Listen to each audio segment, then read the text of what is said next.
Cancer सबसे dangerous disease जिसका लोग नाम लेने तक से डरते हैं।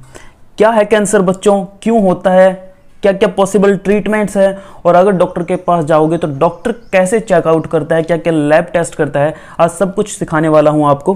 तो सबसे पहले एक छोटी सी बात समझिए आप कि हमारी बॉडी के अंदर जो सेल ग्रोथ या सेल डिवीजन होता है या सेल डिवीजन जो होता है, ये एक हाईली रेगुलेटेड मैकेनिज्म होता है। It is highly, you can से कंट्रोल्ड प्रोसेस और हाईली रेगुलेटेड प्रोसेस। मतलब कि हमारी बॉडी के अंदर सेल ग्रोथ को और सेल डिवीजन को कंट्रोल किया जाता है। कुछ स्पेशल जीन होते हैं हमारे डीएनए के अंदर जो इसको कंट्रोल करते हैं। मगर क्या होगा अगर ये हाईली कंट्रोल्ड मैकेनिज्म अगर ब्रेकडाउन हो जाए, अगर ये मैकेनिज्म ब्रेकडाउन हो जाए तो क्या होगा? तो जो सेल है जो ग्रोथ कर रही है, जो डिवीजन कर रही है, वो अनकंट्रोल्ड ग्रोथ करने लग जाएगी। तो कैंसर में यही होता है कि ये जो कंट्रोल मैकेनिज्म है, सेल्स की जो डिवीजन को कंट्रोल करने वाला मैकेनिज्म है, ये टूट जाता है, ये ब्रेकडाउन हो जाता है कुछ कारणों से। कौन कौन से कारण होते हैं बाद में बात करेंगे। तो उसकी वजह से कैंसर हो जाता है। अब एक और प्रॉपर्टी समझिए जिसको बोलते हैं बच्चों कॉन्टैक्ट इनहिबिशन।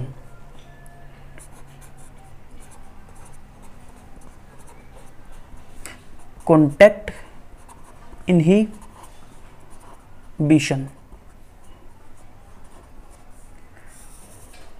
बच्चों नॉर्मल जितनी भी सेल्स होती है सभी के पास ये प्रॉपर्टी होती है। All normal sales has this property of contact inhibition. अब कॉन्टैक्ट इनहिबिशन का मतलब क्या होता है? एक सेल जब दूसरी सेल के कॉन्टैक्ट में आती है तो वो अनकंट्रोल्ड ग्रोथ को रोकती है। मैंने क्या बोला? कॉन्टैक्ट इनहिबिशन का मतलब क्या है? Contact of cells with each other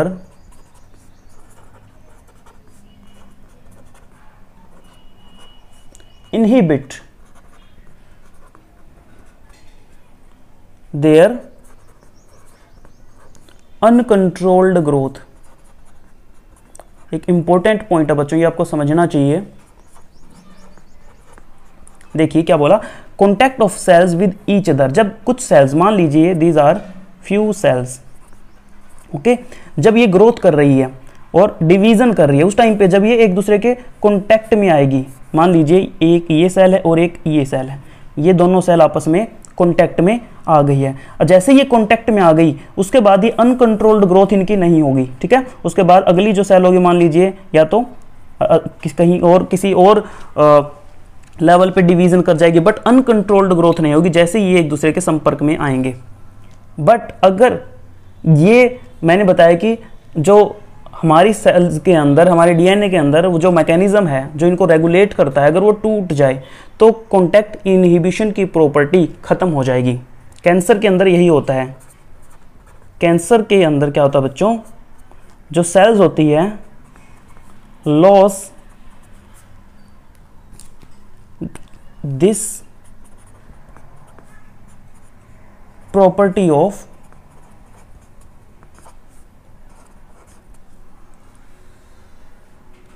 contact inhibition।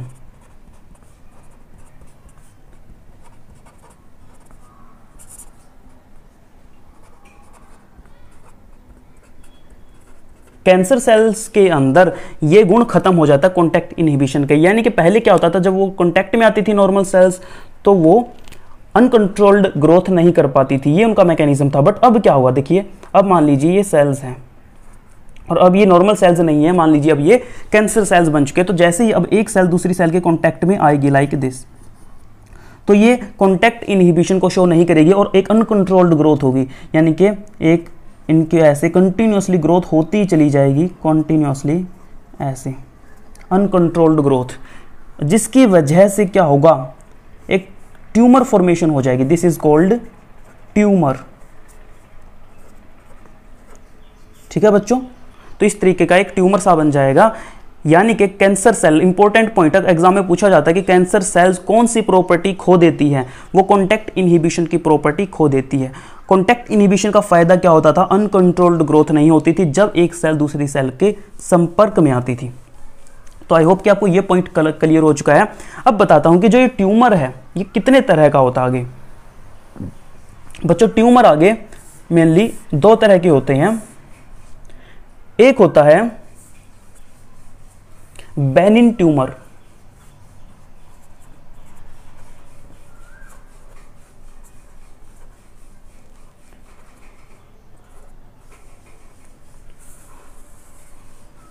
और एक होता है बच्चों मैलिग्नेंट ट्यूमर।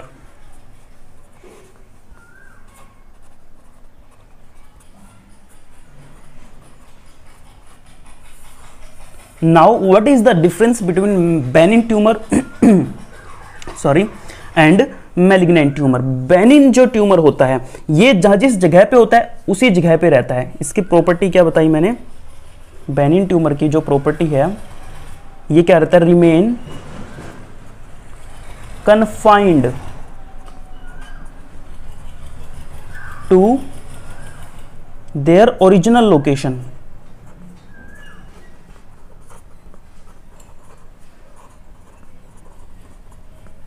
यानी कि जिस जगह पे ट्यूमर बना है उसी जगह पे रहेगा, वो एक जगह से दूसरी जगह पे नहीं जाएगा। दैट मीन्स सिंपली आप क्या बोल सकते हो, Benin tumour don't spread. For example मान लीजिए हाथ के इस पोर्शन में ट्यूमर हो जाए तो वो ट्यूमर यहीं पे रहेगा, यहां से कहीं और नहीं जाएगा। इस टाइप के ट्यूमर को बोलते हैं बेनिन ट्यूमर। बट जो मैलिग्नेंट ट्यूमर होते हैं ये एक जगह पे नहीं रहते, ये मूव करते रहते हैं बॉडी के एक पार्ट से दूसरे पार्ट में। जो इसकी प्रॉपर्टी बताने से पहले इसके बारे में एक पॉइंट और नोट कीजिए कि जो मैलिग्नेंट ट्यूमर है उसके अंदर जो सेल्स होती है उनको हम नियोप्लास्टिक सेल्स बोलते हैं।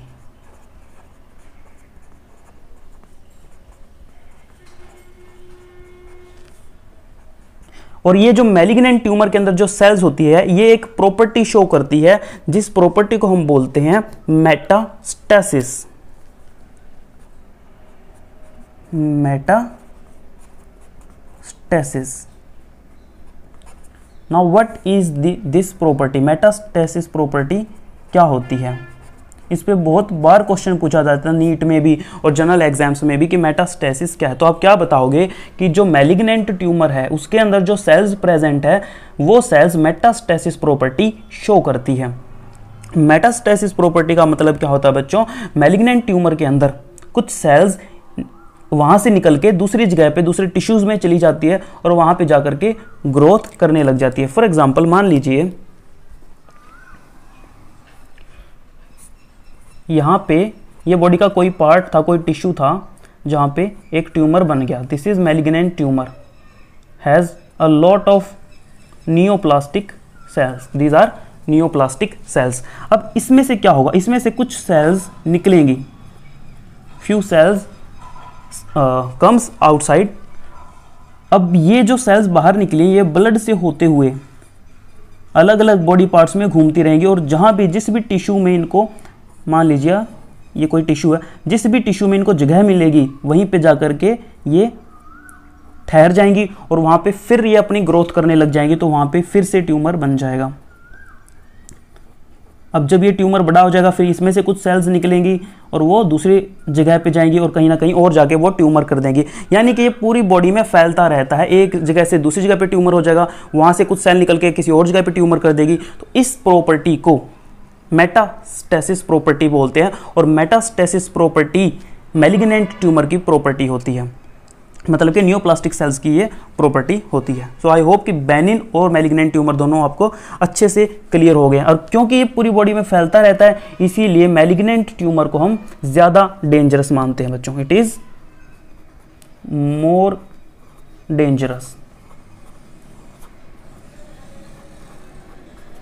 तो ये एक बेसिक सी इंफॉर्मेशन है ट्यूमर्स के बारे में या कैंसर के बारे में।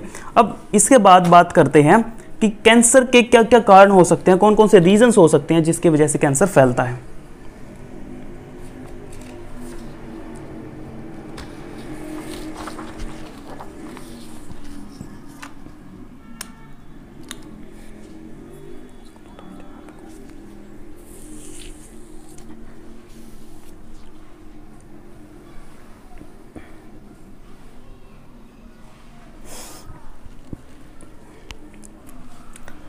Causes of cancer.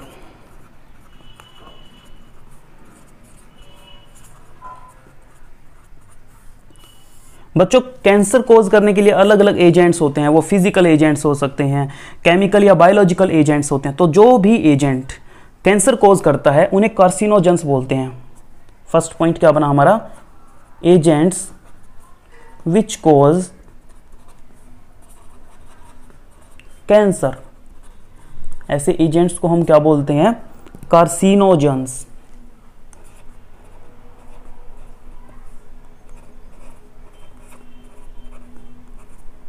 देखो नाम का भी कितना क्लियर सा मतलब है, कार्सिनो मतलब के कैंसर, जन GEN, जन का मतलब होता है जनरेट करने वाला, यानी कि कैंसर को जनरेट करने वाला कार्सिनोजन होता है। अब कौन कौन से अलग अलग एजेंट्स होते हैं, सबसे पहले बात करते हैं बच्चों फिजिकल एजेंट्स की।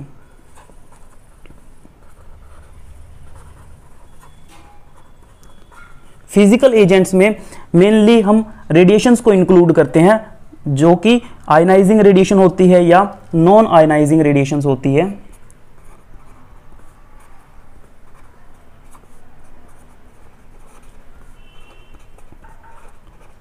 रेडिएशंस, आयनाइजिंग रेडिएशन में सिर्फ आपको दो एग्जांपल याद रखने हैं बच्चों। एक याद रखना है आपको एक्सरेज का, और दूसरा एग्जांपल आपको याद रखना है गामा रेज का। अगर मान लीजिए आप एक्सरेज या गामा रेज के ज़्यादा देर संपर्क में आते हैं तो आपकी बॉडी को ऑब्वियसली कैंसर हो जाएगा। इसके बाद नेक्स्ट है non ionising radiations.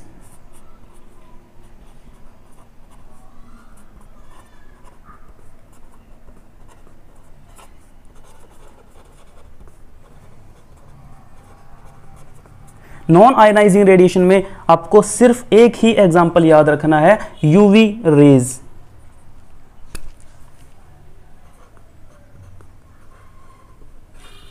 Ultraviolet rays जो होती है वो नॉन आयनाइजिंग की कैटेगरी में आती है और ये भी कैंसर कर सकती है।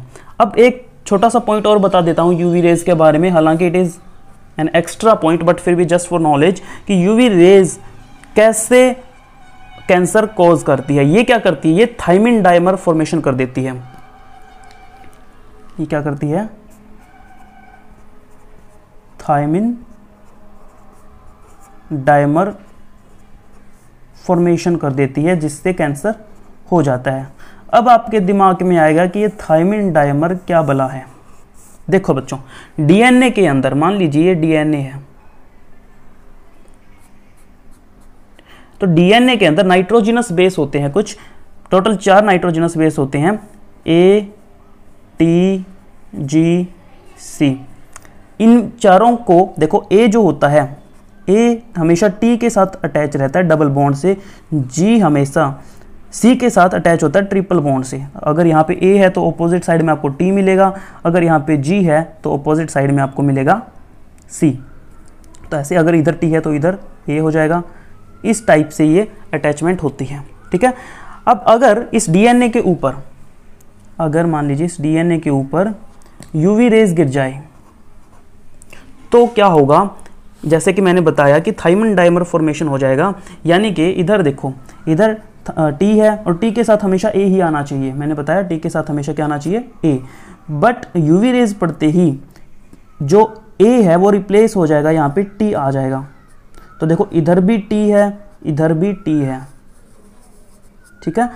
ये नॉर्मल सिचुएशन नहीं है, ये एक एबनॉर्मल कंडीशन होगी। इसको बोलते हैं थायमिन डाइमर, डाई का मतलब 2, ठीक है। तो इधर भी थायमिन, इधर भी थायमिन, ये हो गया थायमिन डाइमर फॉर्मेशन। इससे डीएनए का स्ट्रक्चर खराब हो जाएगा, that will lead to cancer, okay. इसको बोलते हैं थायमिन डाइमर फॉर्मेशन। अब बात करते हैं केमिकल एजेंट्स की।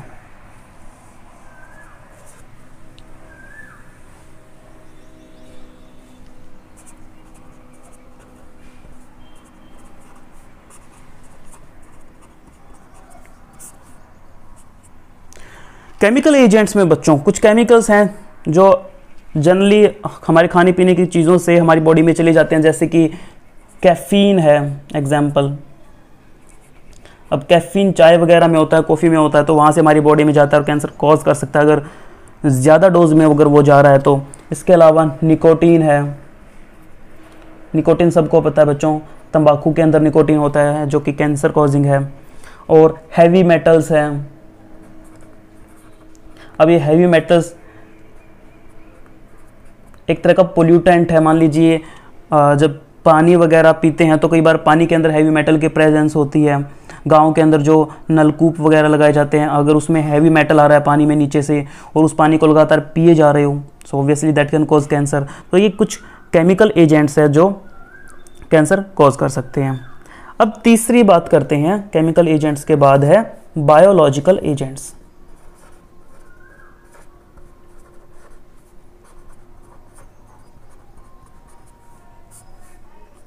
बच्चों बायोलॉजिकल एजेंट के अंदर हम बात करेंगे एक ऐसे वायरस की जो कैंसर कॉज कर सकता है और उस वायरस का नाम है एप्स्टीन बार वायरस।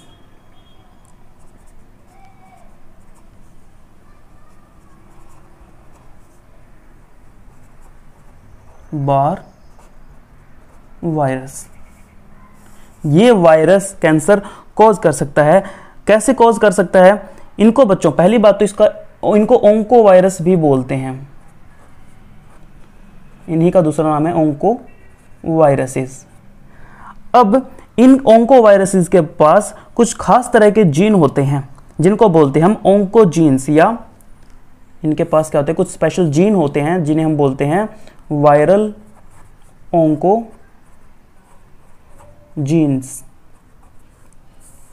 या शॉर्ट में इसको बोल देते हैं वी। वायरल का वी ले लिया, ओंकोजीन्स का ONC ले लिया, वी ओंक जीन्स भी इनको बोल देते हैं। ठीक है, तो ये जो जीन है ये क्या करते हैं, ये हमारे DNA के उस पार्ट को चेंज करते हैं जो नॉर्मल सेल ग्रोथ के लिए रिस्पॉन्सिबल था। मैंने बताया था कि हमारी DNA के अंदर कुछ ऐसे जीन होते हैं जो नॉर्मल सेल ग्रोथ को लीड करते हैं, बट ये वायरस उस जीन को जाकर के डिस्टर्ब कर देते हैं या डिस्ट्रॉय कर देते हैं जो नॉर्मल सेल ग्रोथ के लिए रिस्पॉन्सिबल था और जिसकी वजह से कैंसर हो जाता है। तो ये हमने किए कॉजेज ऑफ कैंसर। अब बढ़ते हैं बच्चों आगे कि मोड ऑफ एक्शन क्या है, मतलब क्या क्या वो अलग अलग तरीके हो सकते हैं जिसकी वजह से हमारी बॉडी के अंदर कैंसर हो सकता है।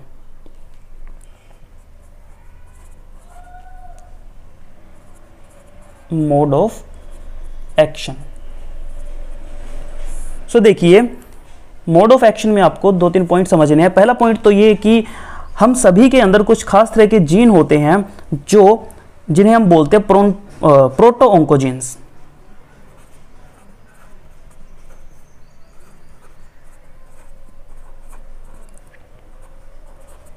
प्रोटो ओंकोजीन्स का एक और नाम है बच्चों सेल्यूलर ओंकोजीन्स।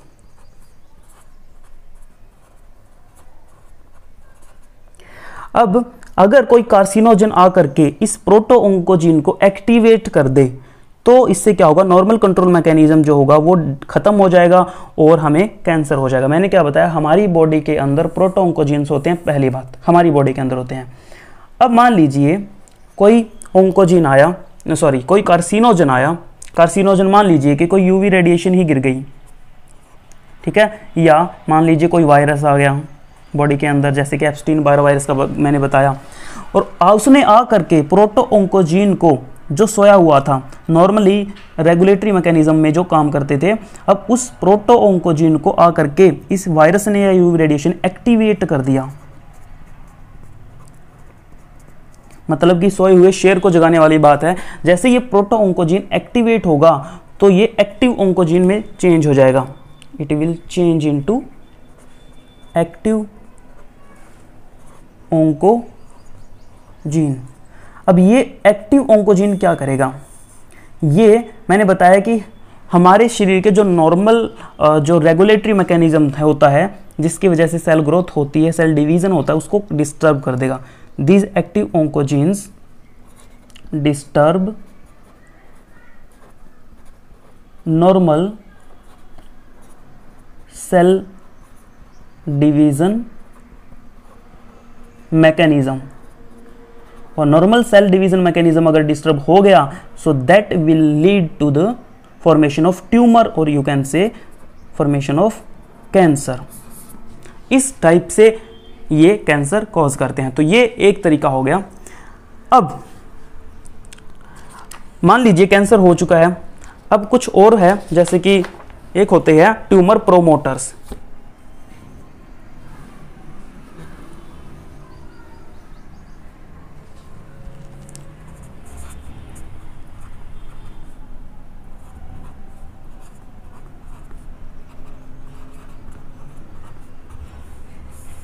ट्यूमर प्रोमोटर क्या करते हैं, कुछ ऐसे एजेंट होते हैं बच्चों, जो मान लीजिए कि अगर बॉडी के अंदर कोई सेल कैंसर सेल बनना शुरू कर दे तो उसको और भी ज़्यादा प्रमोट करते हैं, मतलब कि कैंसर की सिचुएशन को और ज़्यादा प्रमोट करते हैं।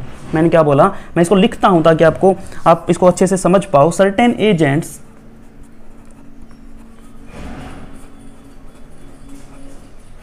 Promote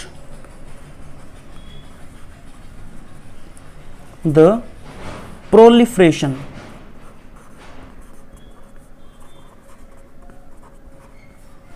of oncogenically transformed cells।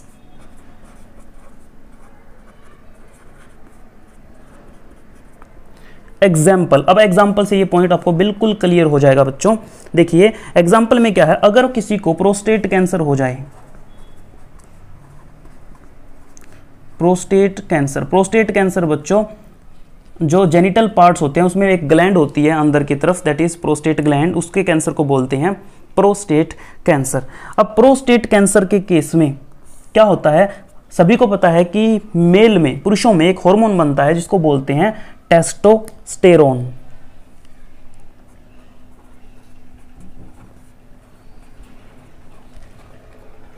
और ये टेस्टोस्टेरोन प्रोस्टेट कैंसर को और भी ज्यादा बढ़ावा देता है। तो देखिए हमने ऊपर क्या लाइन बोली थी, सर्टेन एजेंट्स, कुछ ऐसे एजेंट हैं जो क्या करते हैं, प्रमोट करते हैं किसको, प्रोलिफरेशन ऑफ ऑन्कोजेनिकली ट्रांसफॉर्म्ड सेल्स। यानी कि प्रोस्टेट कैंसर के अंदर, प्रोस्टेट एरिया के अंदर जो ऑन्कोजेनिकली सेल्स थी, ऑन्कोजेनिकली ट्रांसफॉर्म्ड सेल्स थी, उसको और बढ़ावा दे रहे हैं।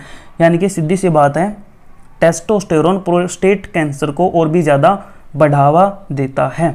ठीक है, तो इसको क्या कर रहा है, प्रमोट कर रहा है, इस कैंसर को और भी ज़्यादा प्रमोट करता है। तो इनको बोलते हैं ट्यूमर प्रोमोटर। इस केस में टेस्टोस्टेरोन एक ट्यूमर प्रोमोटर है बच्चों। तो ये दो केस आपको समझ में आ गए। अब देखिए एक और छोटा सा केस समझ लीजिए, this is the last case. हमारी बॉडी के अंदर कुछ ऐसे जीन भी होते हैं जो ट्यूमर को सप्रेस करते हैं।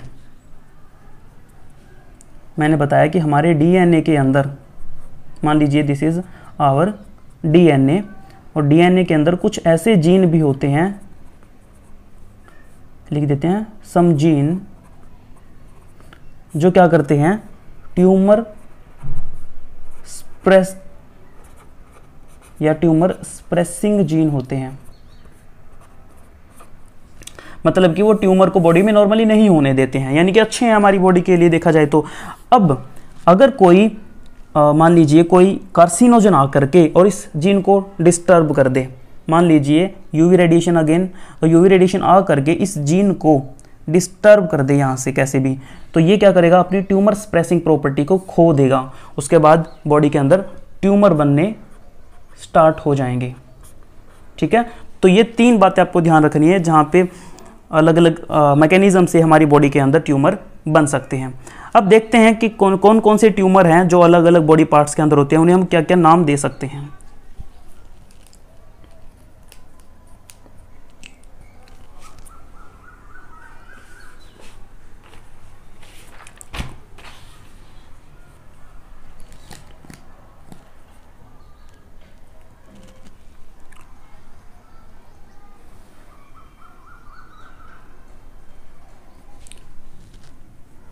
देखिए बच्चों, टाइप्स ऑफ कैंसर।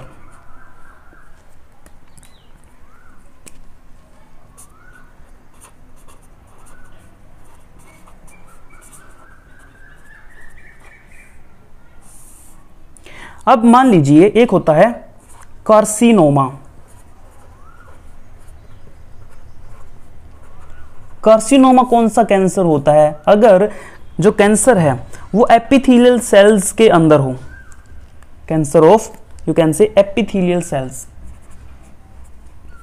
मतलब कि एपिथेलियल सेल्स के अंदर अनकंट्रोल्ड ग्रोथ हो रही है, अनकंट्रोल्ड सेल डिवीजन हो रहा है, तो उसको बोलेंगे कार्सिनोमा। अब कार्सिनोमा में कौन कौन से तरह के इंक्लूड होते हैं, इसमें एग्जाम्पल में आप बोल सकते हो breast cancer,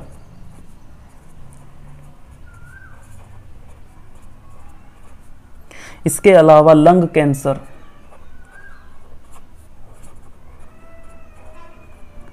skin cancer, stomach cancer. ये सारे ही कैंसर तब होते हैं जब अनकंट्रोल्ड ग्रोथ ऑफ सेल कहां पे हो रहा हो, एपिथेलियल सेल्स में हो रहा हो, तो इस तरह के कैंसर होते हैं और इनको बोलते हैं कार्सिनोमा। अब नेक्स्ट है मिलानोमा।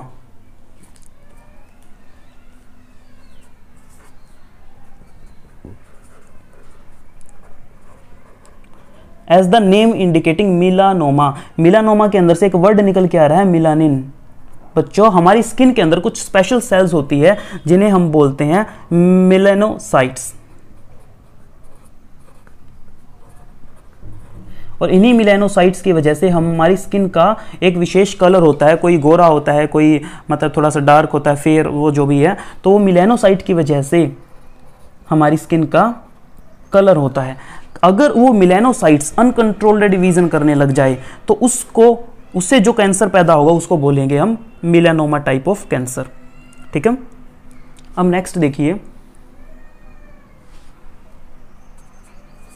एक है बच्चों सार्कोमा। सार्कोमा जो है ये होता है कनेक्टिव टिश्यू से रिलेटेड और मस्कुलर टिश्यू से related, sorry, it is related with connective tissue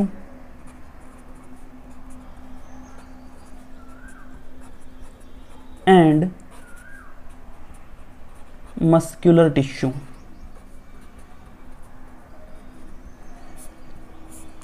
इसमें भी कुछ एग्जाम्पल्स आप ध्यान में रख सकते हो, जैसे कि बोन कैंसर।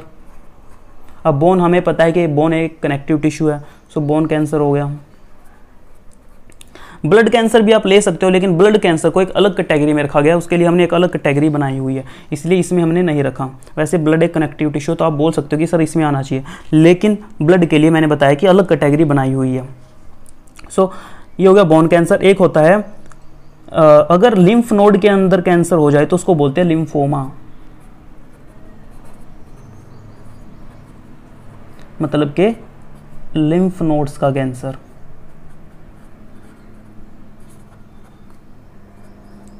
तो ये होते हैं सारे के सारे सार्कोमा कैंसर।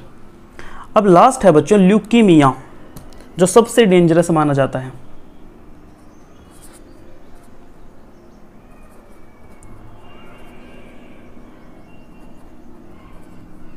ल्यूकीमिया होता है ब्लड कैंसर।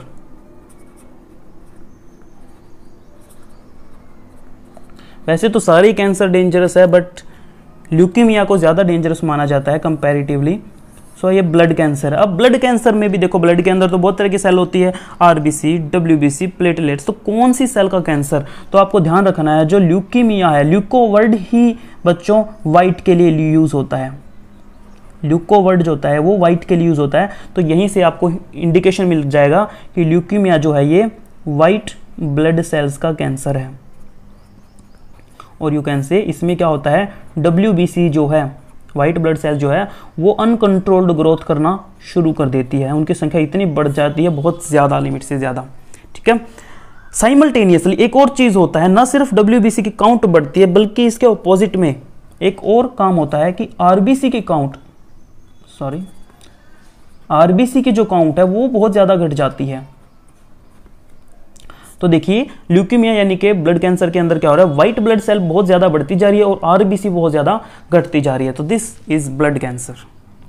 अब बात करते हैं सिम्टम्स के बारे में कि अगर किसी बंदे को कैंसर हो जाए तो उसकी बॉडी में किस तरह के लक्षण देखने को मिलेंगे, किस तरह के सिम्टम्स देखने को मिलेंगे।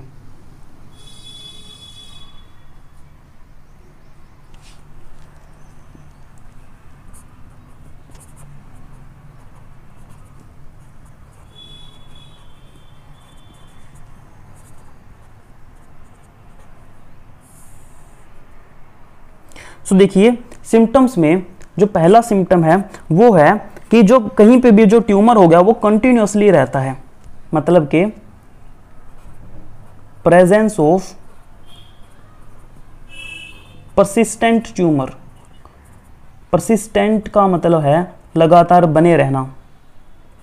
ऐसा नहीं है कि वो कुछ टाइम के बाद में वो ट्यूमर, वो गांठ जो है सिंपली बोले तो वो मेल्ट हो जाएगा, वो कंटिन्यूअसली रहता है। तो ट्यूमर कहीं पे भी हो सकता है, ट्यूमर इन लाइक लिप्स में या जीभ पे हो सकता है, टंग में, ब्रेस्ट पे हो सकता है, तो कंटिन्यूअसली वो ट्यूमर रहता है। ये पहला लक्षण है। इसके अलावा अगर मान लो कोई चोट लग जाए तो ब्लीडिंग जो है वो लंबे टाइम तक होती है, मतलब कि खून जल्दी से रुकेगा नहीं, लगातार बहता रहेगा। सो सेकंड है कॉन्टिन्यूअस ब्लीडिंग।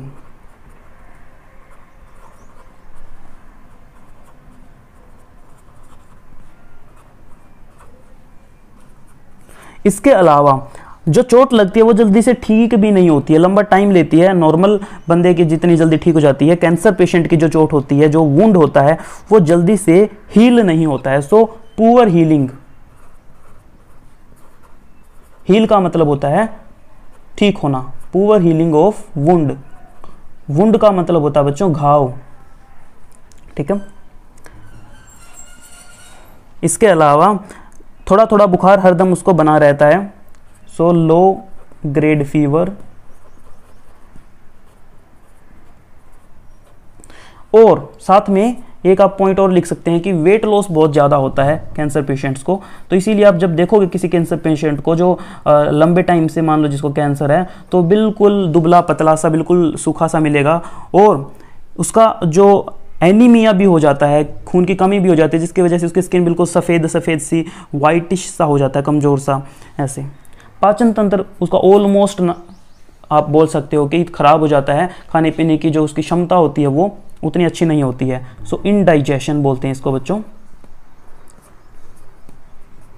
तो इस तरह के सिम्टम्स है जो कैंसर पेशेंट्स में लगातार रहते हैं जब तक उसकी डेथ ना हो जाए, और ये सिम्टम लगातार बढ़ते ही जाते हैं, कम नहीं होते हैं। तो कुल मिला के कैंसर का पेशेंट जो होता है बिल्कुल तड़प तड़प के मरता है। एक बहुत ही मतलब बोल सकते हो कि बहुत ही डेंजरस डिजीज इसीलिए इसको मानते हैं। खैर, अब बात करते हैं कि इसको चेक करने के लिए डॉक्टर कौन कौन से टेस्ट करवाता है। भाई इसको कैसे पता चलेगा कि ये जो ट्यूमर है ये कैंसर है या क्या चीज़ है। तो उसके लिए अलग अलग टेस्ट मेडिकल साइंस में अवेलेबल हैं। Diagnostic test.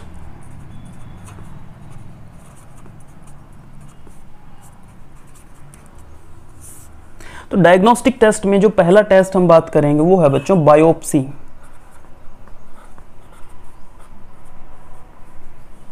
बायोप्सी या बोल सकते हैं हिस्टोपैथोलॉजिकल टेस्ट।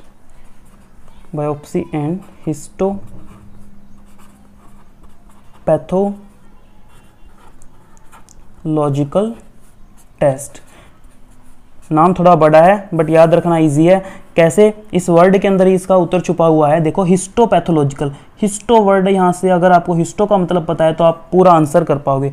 हिस्टोलॉजी मैंने अपने टिश्यू वाले चैप्टर में बताया था। हिस्टोलॉजी का मतलब होता है स्टडी ऑफ टिश्यूज। तो हिस्टो का मतलब हो गया टिश्यू, ठीक है। अब इस टेस्ट में करते क्या है, जिस पार्ट में कैंसर है वहां से एक छोटा सा टिश्यू लेंगे, ठीक है।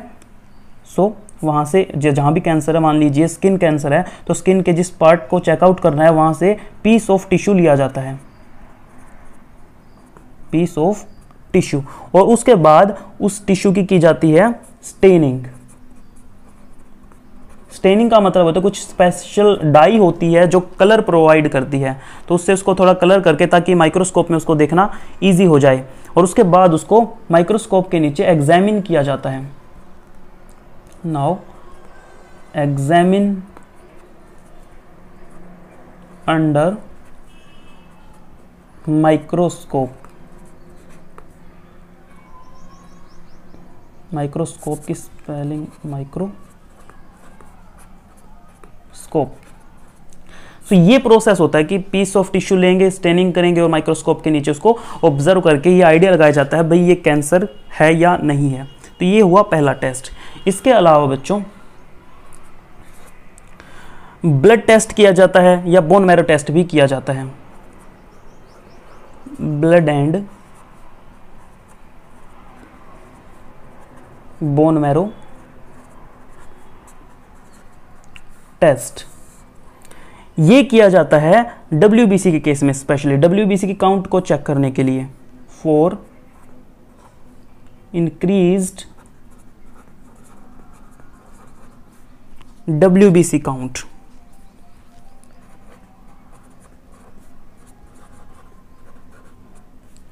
और कब WBC की काउंट कब बढ़ती है? As I told you, blood cancer के केस में, यानी कि इन केस ऑफ ल्यूकीमिया। ठीक है, ये हुआ दूसरा टेस्ट। इसके बाद एक होता है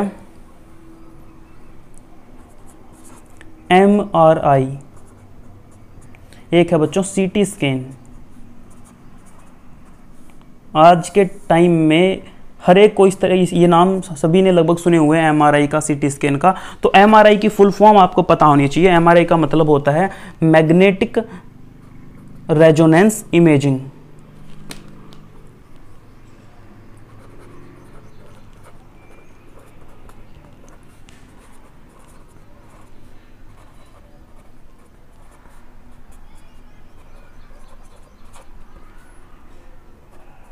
और CT स्कैन का मतलब होता है बच्चों computed tomographic scan. Computed tomography scan. आपने मूवी वगैरह में भी CT स्कैन की मशीन को देखा होगा। तो ये दो टेस्ट है, MRI एंड CT स्कैन। इनका मेनली यूज किया जाता है अगर इंटरनल ऑर्गन के कैंसर को चेक करना है। मैंने क्या बोला? अगर इंटरनल ऑर्गन के कैंसर को चेक करना है। Both of these techniques are used to check the cancer of internal organs. मान लीजिए कि लीवर के अंदर कैंसर है, यूट्रस में कैंसर है, सो वो इंटरनल ऑर्गन्स हैं। ठीक है, तो ये हो गया MRI CT स्कैन के बारे में। अब एक और है जिसको हम बोलते हैं रेडियोग्राफी।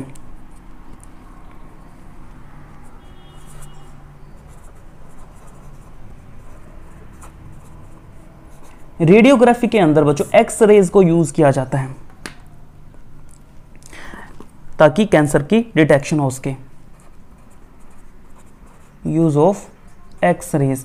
एक्सरेज को कैंसर की डिटेक्शन के लिए यूज भी किया जाता है और इन्हीं एक्सरेज को कैंसर के ट्रीटमेंट में भी यूज किया जाता है। और अगर एक्सरेज ज़्यादा हो तो वो नुकसान भी कर सकती है और वो कैंसर कॉज भी कर सकते हैं। देखो एक ही चीज़ है लेकिन डिपेंड कर रहा है उसको यूज़ करने का तरीका। उसको डिटेक्शन में भी यूज़ करते हैं, उसको अगर गलत तरीके से यूज़ किया तो उसी से कैंसर हो सकता है, आसपास के टिश्यू तक डैमेज हो सकते हैं। लेकिन अभी हम टेस्ट की बात कर रहे हैं तो रेडियोग्राफी का मतलब use of X-rays to detect cancer. एक लास्ट है बच्चों एंटीबॉडीज़। कुछ ऐसी एंटीबॉडीज़ हमने बनाई हुई है जिनको हम चेक कर सकते हैं कैंसर को डिटेक्ट करने के लिए। एंटीबॉडीज़, स्पेशल एंटीबॉडीज़ हमने बनाई हुई है जो क्या करती है, कैंसर स्पेसिफिक एंटीजेंस को डिटेक्ट करती है। Detect cancer specific antigens.